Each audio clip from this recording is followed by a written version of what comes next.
A-E-1 short. What up, you guys? I'm Machado. I'm a guitarist, artist, and producer, and this is At Sometime Somewhere for AT1 Radio.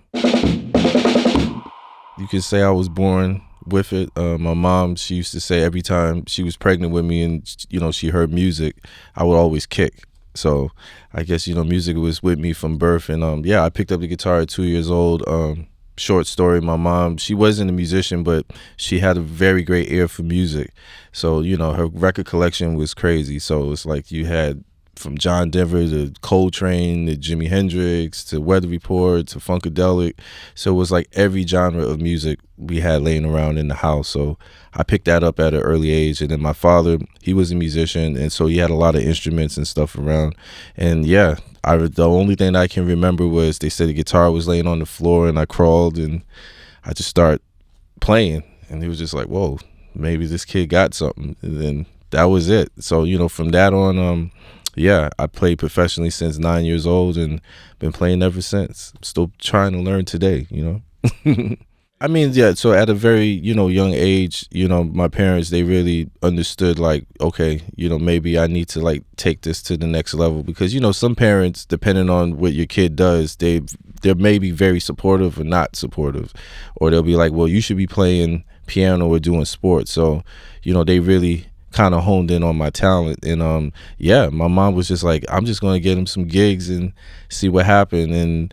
And the deal was pretty much you have good grades in school and you get to play at night. So I was like, okay, kill it. I get to go. And so I was at the clubs and I would go to the bar, ask for a cherry Coke. You know what I mean? It was hilarious. And my first performance was for a showcase. This was in Florida. And it was like from R&B to hip hop to rock. It was all these different genres and different artists. And I remember when I played that night, they gave me a standing ovation, and that momentum and that whole like feeling, I was like, man, this is something that I want to do for the rest of my life. And that's how it began. Yep.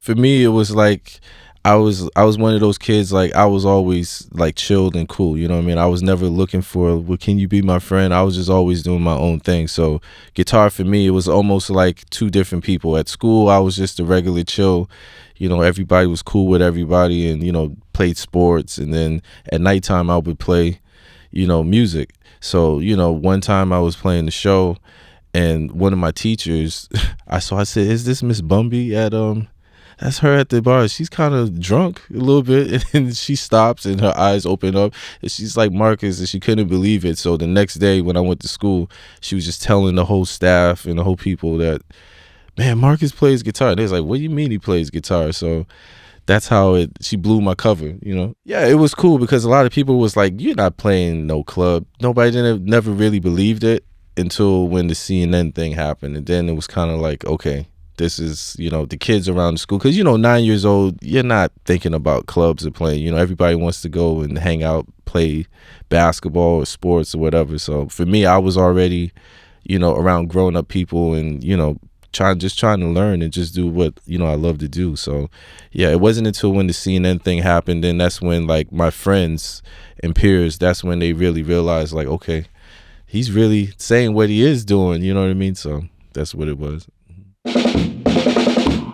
Yeah, so the CNN, like I said, my mom, she used to manage me and stuff, and she had all these ideas. So for one story before CNN, she was like, Prince needs to hear you. She was like, Prince has to hear it. So around this time, this is around Graffiti Bridge. So if you guys remember Tevin Campbell, that was his prodigy that he kind of brought up. So she was like, he had this club called Glam Slam in Minneapolis, and my mom was like, you have to play there. You have to get in touch with Prince. So she called up whoever in Minneapolis, and somehow, I don't know, she still has the contract somewhere. And they was like, yeah, it would be great to have Marcus come out and perform and open up for Alexander O'Neal at the time. But here's the thing. The date that they gave us, it was like, this is great. Prince is going to be in town. He's going to actually see you. So everything was like set up. So me, I'm just like, this is crazy. I don't believe this. So then they give us the date, but then it just so happened that my mom's best friend was getting married that same day. So we was trying to change it for like, the next day. They was like, nah, we can't change it because this is the only day that he's going to be there. And unfortunately, I didn't get a chance to see Prince, but that's a story that will always go down in history for me about what ifs if I was able to, see Prince, because he actually was going to be there. They were saying that, he was on tour and he had, like a few days off, and he wanted to see you. He heard about you. This was in the day, so these are like the 90s, so like mid 90s. So this is when you had to send your cassette and the whole thing. So yeah, that was one. So when that didn't happen, the next thing was the CNN thing. And around this time, they used to have these like programs on every weekend on CNN where they'll talk about like different artists or different people, around the world. And yeah, my mom was like, they need to do something on you. So they was like, what's it like to be a child prodigy? And yeah, I didn't believe it. CNN was going to come to the school, and from my knowledge, they was going to come and just do an interview with me at the house.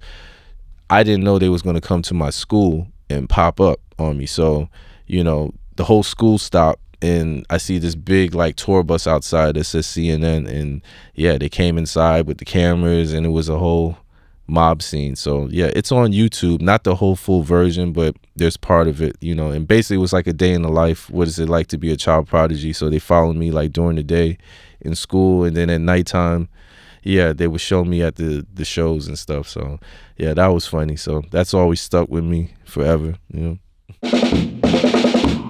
Now around this time, I'm like around 16, 17 years old, still playing, still doing what I love to do, and just trying to get your name out and all this stuff. And my musical mentors by the name of V. Jeffrey Smith, Sandra St. Victor, and Peter Lord, if you guys look them up, they had a group called Family Stand. There was a song back in the 90s called Ghetto Heaven, and they were like a black rock group. So this is like the days of Fishbone, Bad Brains, Living Color. They're from that scene, New York. So these are all, it's a thing called Black Rock Coalition. And these are all like my uncles and like musical parents. So they kind of like took me underneath their wing, and, like Vernon Reed and Doug Wimbush, they know me since I was 14. So they see me come up. So with Sandra and V. Jeffrey Smith, Family Stand, this is like around, I want to say 2008. Yeah, it's around 2008, 2007. I'm here in New York. I'm playing, they used to have Manny's Music on 48th Street, and I would go every day after school and just play in the music store. And people would come up to me. I'm making sales for the guys, and people coming up to me like, oh, should I buy this guitar and buy that guitar? So there was a guy there that used to work called Peter Panic. His name was Peter Panic. And he thought I was like some old guy just playing guitar. And then when he saw how young I was, he was like, man, I had the studio. Now at the time, I didn't know he was the producer that produced on Jay-Z's first record, Reasonable Doubt. It was the last song on there called Regrets. He produced that. And he did, like, he was Jamaican. He worked with a whole load of people, a lot of different artists. So he kind of took me underneath his wing. And he goes, yo, I have the studio in Brooklyn. I would love for you to do some sessions and just start playing. So I start going there more and more. And just after school, I would just play and just do all these sessions for all these different artists. Kid Capri would come out there. All these different artists I would see. And downstairs in the building was V. Jeffrey Smith. And that's how he introduced me too. Now, V. Jeffrey Smith was like the guy. Like, he played every instrument. We worked with Billy Ocean, Paula Abdul. Like, the credits is crazy. You know what I mean? This is like the G of all G's. And he was one of the members of the Family Stand. So they took me underneath their wing, and they said, listen, we're doing a reunion show in the Netherlands, in London and Germany. We'd love for you to come out and be our guitarist and like play. Now at this time, I didn't have no passport. I didn't know what was a backline. They're asking me what type of amp you want. I'm like, what? I'm like, I was like, this just can't be. It just can't be that simple. Like, you're playing in New York, and then all of a sudden you get a call and you're doing a tour. So I was kind of like, nah, I don't believe it. And they was like, get a passport. So I get the passport. And then, I was just like, man, because the whole story, like with Hendrix and, him playing in Cafe Wah in the Village, and then going to Europe and really getting his name out, and people kind of really appreciate him for what he does. I always was fascinated about that. So for me, I was like, man, if I get any opportunity to go to Europe, I ain't coming back. I'm gonna find a way to stay out there.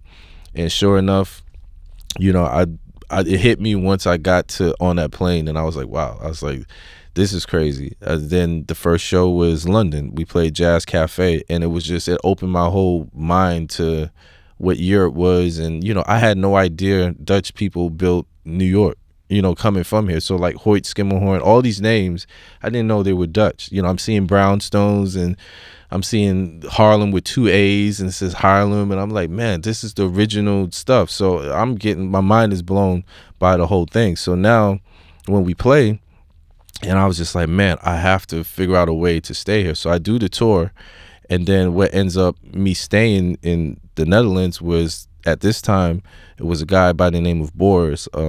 He was like the Justin Timberlake of like Holland, and he won the idols of American Idol of the Netherlands. So around this time, this is like Fantasia, Ruben Studdard. So this is like when American Idol very first came out. So they made it more international. So of course us, the US was big, but then they had the Netherlands, they had all these different places. So he was very big over there, and he was good friends with Sandra. So he would come to the show, and we were around the same age, and he was like, man, once this tour is over, I'd love for you to come back out, and maybe you can produce some stuff. I'm working on an album. Maybe something can just come back out. And I was like, for sure.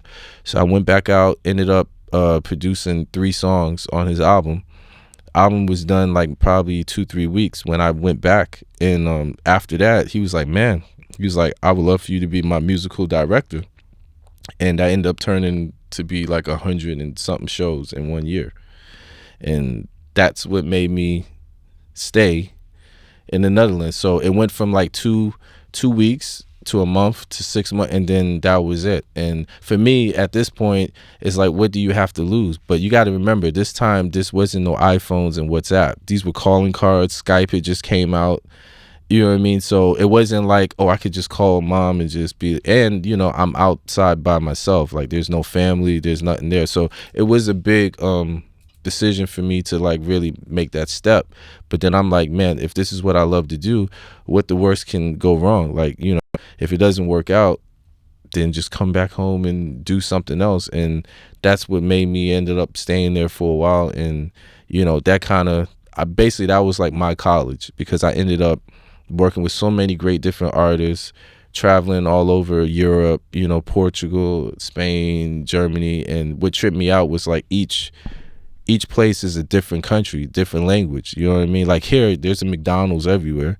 You know what I mean? But if you go from Amsterdam to Paris, it's like right next door to each other. It's completely different mindset, different people, different language. So I was just like, wow, that's what helped me to get to where I'm at now. So that was a big major part of who I am today, as far as music wise, and where I'm going. And at that time too, also, I had 2 options. It was go to Europe and do that, or the other option was go to Juilliard for music. And I had this small scholarship, and I'll never forget going there and just got like claustrophobic, because I was just like, these people were very uptight. And you got to remember me, like I'm already been playing at a young age and being around older people. And I was just like, it was almost like military. I was just like, I didn't really like the vibe. So for me, it was just like, yeah, if things doesn't work out, I can always come back and go to school. But that was never my thing. My attention span was not, I'm not saying not to go to school, you guys, but if there's anything that you want to do, don't let a certificate dictate what it is that you become. You know what I mean? Find the passion. Doesn't matter if anybody hates or say you should do this, do that. Do it first to find out where you go next. If it doesn't work out, then you have a plan B. Always have a plan B. But if your passion and your gut feeling tells you go do that, go do that. Because never in a million years I would ever thought that I would be in Europe and traveling. Like, I never forget it. Like, once I went to Europe, I had 1 guitar and some of my clothes was in my guitar case. That's all I had. I didn't have no 20 guitars and this and endorsement deals and all that. So, and I didn't know what was going to happen, but I just know, like, if be tunnel vision and you have a certain focus and discipline on what you want to do, everything works out. So it's like a lot of people feel like, oh, only if I had this money or I had this, everything can work out, but things just doesn't work out that way. Everything is about timing. Parkpop, that was part of the first leg. So this is before I actually made the stay. So I'm sorry to bring that back, but once I'm touring and we're playing in London, we're playing in Germany, we're playing in Amsterdam, and then they say, yeah, we're playing this festival called Parkpop. Now mind you, I told you I didn't know what the backline was, and then I shortly found out what a backline was. And I'm playing all these places that I never played. Mostly there were clubs, like maybe like around 500, 1,000, seaters. But then everybody kept saying this festival is like very big. So I had no idea how big it was. So it wasn't until when we pull up and it's in the middle of a park in the Netherlands, and we're coming through these gates, but I don't see nothing. I don't see the stage. I don't see nothing. So once we get out, there's trailers, there's stuff in the back. So I'm like, okay, this is kind of different. And the only thing I kept hearing was, that's the only thing I kept hearing. I'm just like, that's not claps. And then they said after the band, they said go up the stairs and line check and all that. And I never forget, there was like this black like screen, so you couldn't really see until you open up the screen to see what it was. So once we go up the stairs and I kind of like pull the screen and I see like all these heads, I go, this is crazy. And I go and I asked one of the staffs, I go, how many people is here? They go, it's like close to 300,000 people. And I said, what? I said, this is crazy. And just that adrenaline, it was like most people would get freaked out or be nervous, and I've never been nervous for a show, because I've always put my mindset, think of like when you're in the room practicing, or when you was learning those songs when you was a kid. If you go back and you use that, remember, people is here to cheer you on, and it's about energy back and forth. So never get freaked out. So for me, when I went on stage and I saw all those people, it was just like playing all the songs 20 times faster than what it really was. And I was just like, man, this is really crazy. I was just like, wow, that was my first experience of like playing the festival and saying like, okay, this is what it's all about. This is how it's supposed to be. And this is what I really, really wanted to do and get to that level, and to actually be somewhere that's not home and play, that was a big thing for me. And that kind of, motivated me to like do more. I was like, man, I don't know if I'll ever play this festival again, but I'm going to make sure I'm going to play it like it's my last, you know what I mean? So 2019 was touring.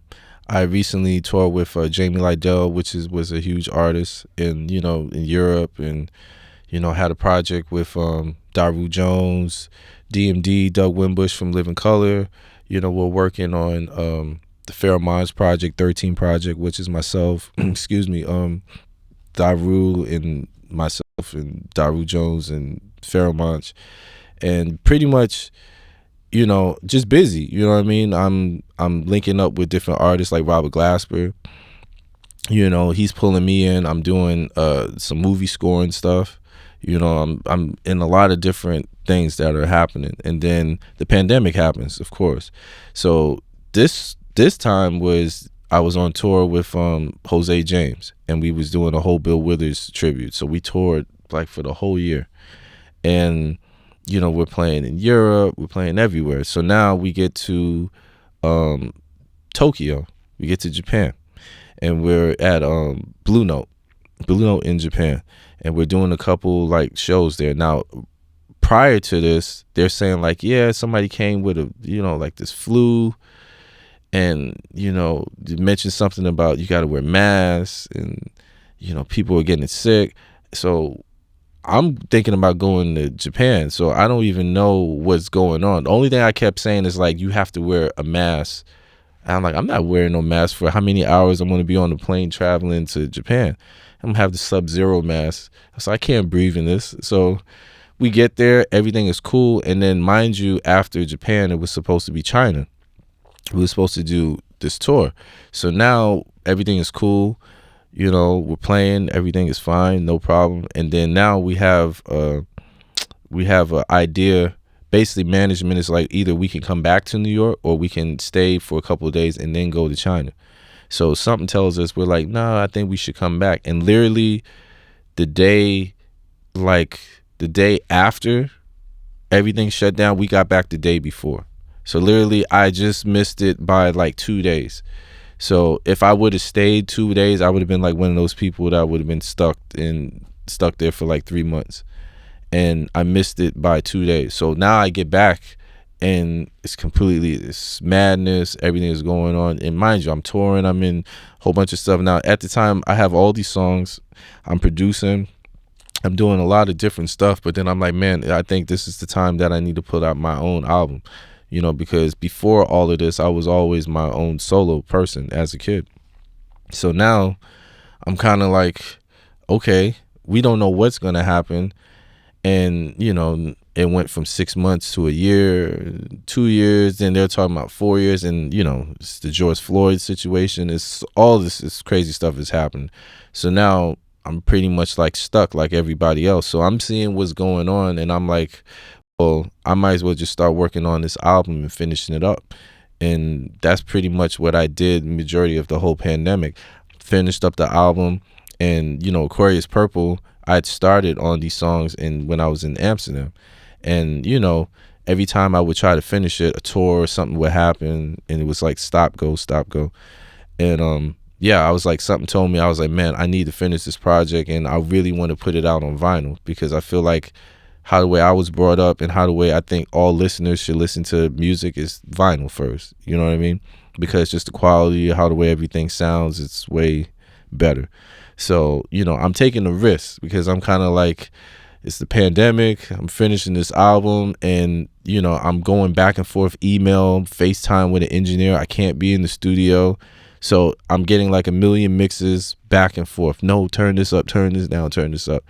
So this is very like weird and almost to where it's like, man, I think I should just probably wait on this record. So I fast forward, I finished up the record, it's done. And I'm like, I'm optimistic. Like, I don't know what is going to happen. I'm like, should I put it out? Because I don't feel like this is the right time. But I'm like, if I wait again, it may be 2030 by the time I put this album out. Let me just go ahead and put it out. So I put it out through Soul Step Records. And, the first 100 copies were all different color vinyls. So we had this limited edition. So, leading up to it, getting everybody to date, everybody's like, cool. But everybody's like, when's it coming out on Spotify? There isn't no Spotify. I was like, no, I'm not putting it out on Apple Music, nothing. I want it vinyl only.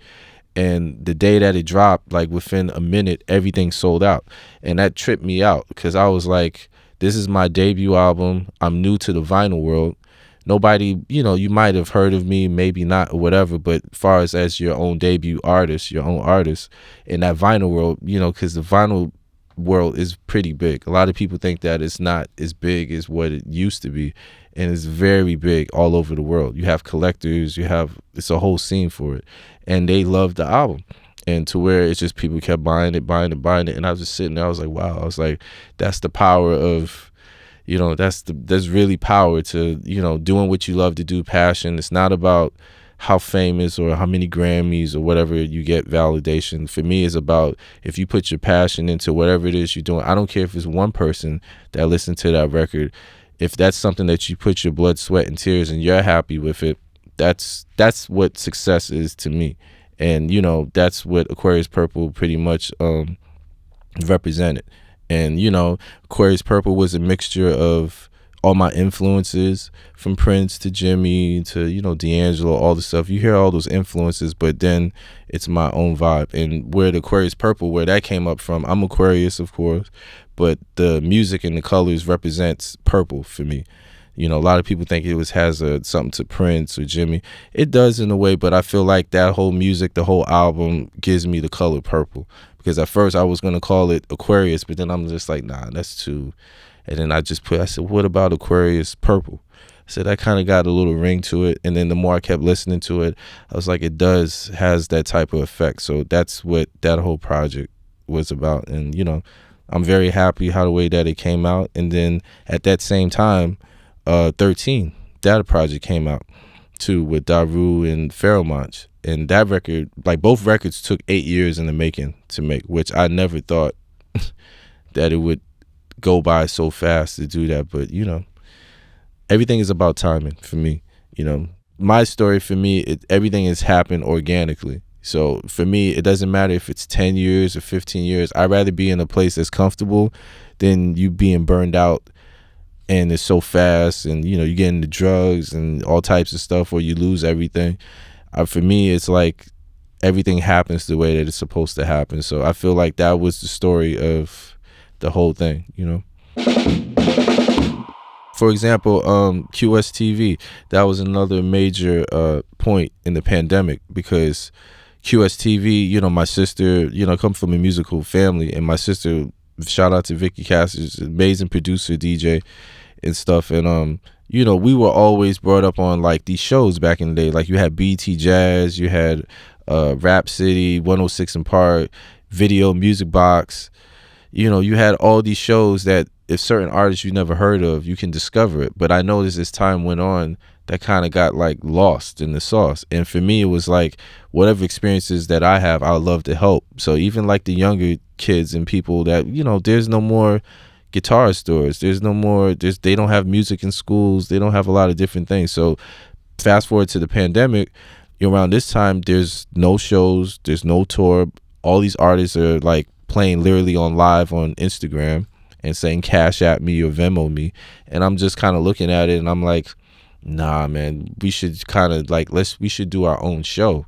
And, we know so many different artists and creatives, especially here in, New York. There's so many talented artists, but then it feels like if you're not, if you only have 10,000 followers, you're not official. You have all these different festivals.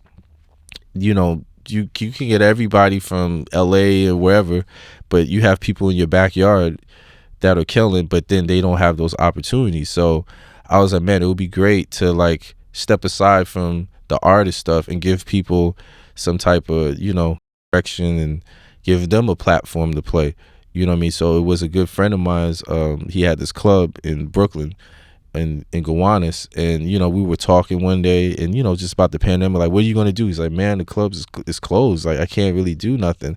So I just told him, I was like, me and sis, we've been doing some of these jam stuff on Instagram. Maybe it's cool to use your club to shoot some stuff. And he was like, just take the keys and just do whatever you want until when we decide to open up. And this was a huge club, so we were like, man, if I got a club and I can do whatever I want, speakers, and so I said we can have some like inside like parties or like whatever, pandemic. So we like, let's invite DJs, producers, musicians, creators, and let's just create our own show. And that's what QSTV really came out to be. And QSTV is a collective that highlights producers, beat makers. There's a huge beat scene and beat culture here in Brooklyn that few people are starting to find out about now, but giving these people a platform to do this stuff. And we was like, man, let's throw some parties and maybe partner up with different companies and see what happens.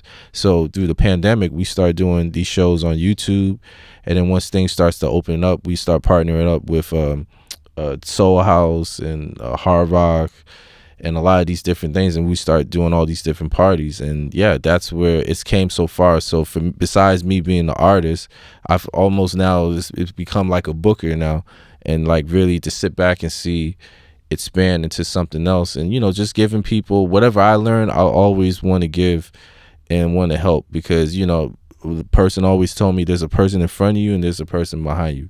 Never feel that you're too big because you've made it to this level. You know what I mean? Always give back. And that's my whole thing. If there's a kid that plays guitar that doesn't know how to play guitar, encourage him to do it. Because even me as a kid and being around older people, it wasn't always happy, because a lot of the older musicians, they would look at me as a threat.